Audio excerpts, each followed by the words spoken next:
ప్రజల కొరకు ప్రాణం పెట్టేవాడే ప్రజానాయకుడు. నాయకుడు మీకు సేవ చెయ్యాలి, మీకు అన్నం పెట్టాలి, మీకు ఇళ్ళు ఇవ్వాలి, మీ పిల్లల చదువుకు డబ్బు ఇవ్వాలి.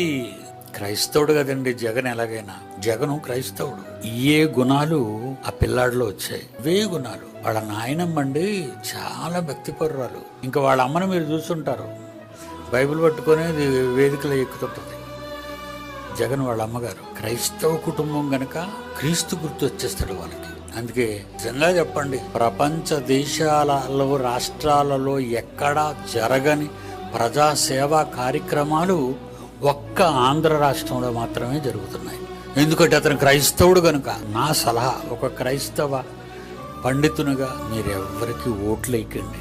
దేవుని సన్నిధిలో నిలబడి చెప్తున్నాను మీతో, మీరు ఒకవేళ ఓటు వేస్తే జగన్కు తప్పకుండా ఓటు వేయాలి. చాలా